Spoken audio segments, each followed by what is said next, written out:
नमस्कार दोस्तों, सावन सोमवार व्रत की कहानी। एक बार सावन के महीने में अनेक ऋषि शिप्रा नदी के स्नान करके उज्जैन के महाकाल शिव की अर्चना करने के लिए वहां एकत्र हुए। वहां एक अभिमानी वेश्या भी अपने कुत्सित विचारों से ऋषियों का धर्म भ्रष्ट करने चल पड़ी। किंतु वहां पहुंचने पर ऋषियों के तपोबल के प्रभाव से उसके शरीर की सुगंध लुप्त हो गई। वह आश्चर्यचकित होकर अपने शरीर को देखने लगी। उसे लगा उसका सौंदर्य भी नष्ट हो गया है।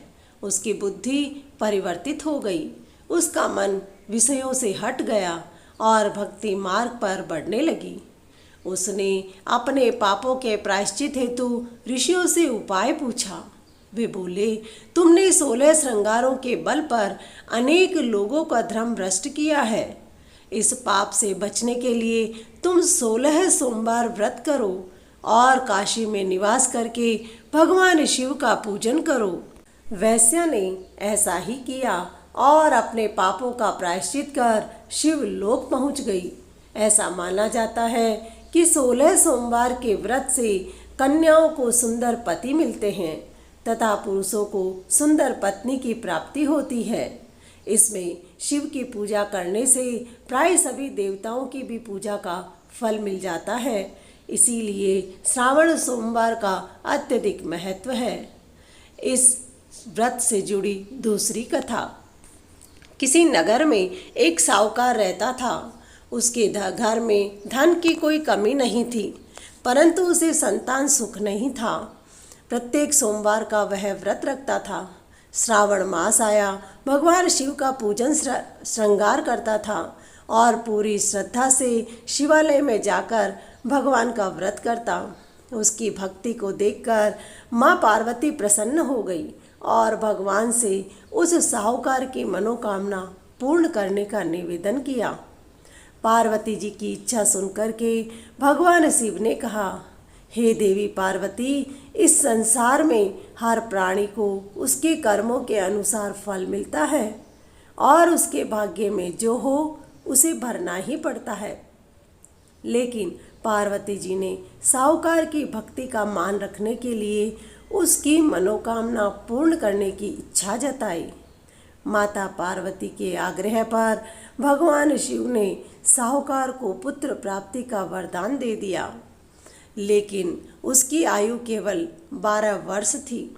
माता पार्वती और भगवान शिव की इस बात को साहूकार भी सुन रहा था। उसे ना तो इस बात की खुशी हुई और ना ही दुख हुआ। वह पहले की भांति ही भगवान शिव की पूजा करता रहा। कुछ समय के बाद साहूकार के घर में एक सुंदर पुत्र का जन्म हुआ। जब वह बालक 11 वर्ष का हुआ तो उसे पढ़ने के लिए काशी भेजा गया। साहूकार ने पुत्र के मामा को बुलाकर उसे बहुत सारा धन दिया और बोला, इस बालक को काशी ले जाओ और वहाँ ले जाकर इसे विद्या प्राप्त करवाओ। तब वह मामा उसे लेकर चला गया। वहाँ रास्ते में ब्राह्मणों को भोजन कराया, दक्षिणा दी। इस प्रकार आगे बढ़ता गया। मामा भांजी एक नगर में पहुंची जहां राजकुमारी का विवाह होने वाला था। जिससे विवाह होने वाला था वह एक आंख से काना था। राजकुमार के पिता ने अपने पुत्र के काना होने की बात को छुपाने के लिए एक चाल चली और साहूकार के पुत्र को देखकर उसके मन में विचार आया। उसने सोचा, क्यों ना मैं इस लड़के को दूल्हा बनाकर राजकुमारी से विवाह करा दूं। विवाह के बाद उसको धन दे करके विदा कर दूंगा और राजकुमारी को अपने नगर ले जाऊंगा। लड़के को दूल्हे के कपड़े पहनाए और राजकुमारी से विवाह करवा दिया। लेकिन साहूकार का पुत्र एक ईमानदार था। उसे यह न्याय संगत नहीं लगा। उसने अवसर पाकर राजकुमार की चुन्नी ले ली और उस चुन्नी के पल्ले पर लिखा कि तुम्हारा विवाह मेरे साथ हुआ है, लेकिन जिस राजकुमार के संग हुआ है तुम्हें भेजा जाएगा वह एक आंख से काना है। मैं तो काशी पढ़ने जा रहा हूँ। जब राजकुमारी ने चुन्नी पर लिखी बातें पढ़ी तो उसने अपनी ये सारी बातें माता पिता को बता दी।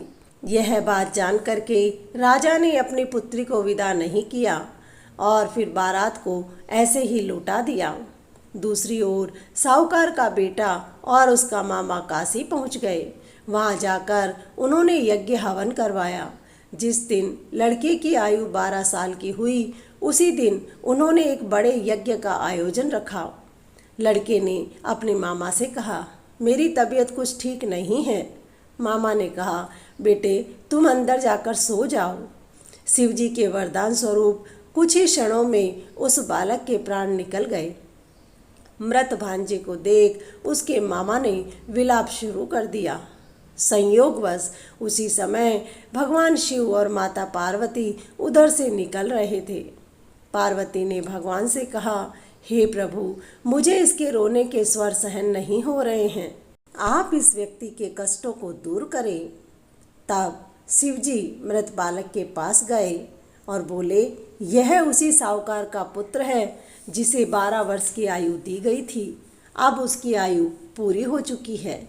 लेकिन मातृभाव से विभोर माता पार्वती ने कहा, हे महादेव, आप इस बालक को और आयु देने की कृपा करें, अन्यथा इसके वियोग में इसके माता पिता भी तड़प तड़प करके मर जाएंगे। माता पार्वती के आग्रह पर भगवान शिव ने उस लड़के को जीवित होने का वरदान दिया। शिव जी की कृपा से वह बेटा जीवित हो गया। शिक्षा समाप्त करके लड़का मामा के साथ अपने नगर की ओर चल दिया।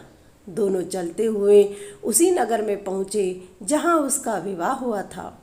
उस नगर में भी उन्होंने यज्ञ का आयोजन रखा।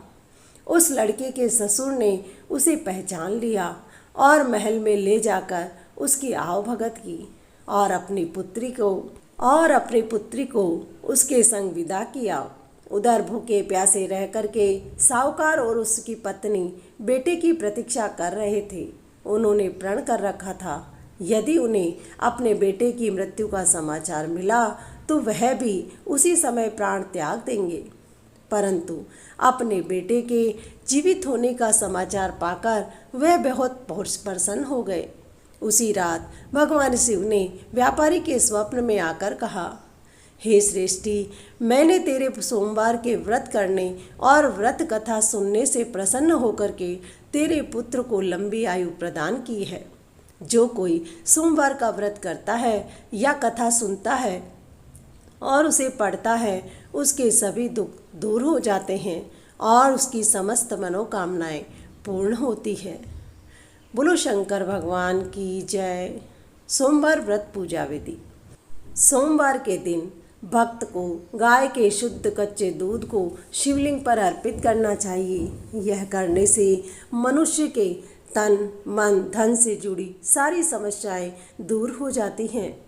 उसके बाद शिवलिंग पर शहद या गन्ने का रस चढ़ाना चाहिए। फिर कपूर, इत्र, पुष्प, धतूरे और भस्म से भगवान शिव का अभिषेक करना चाहिए और फिर आरती करनी चाहिए। उसके बाद प्रसाद चढ़ाकर प्रसाद वितरित करना चाहिए।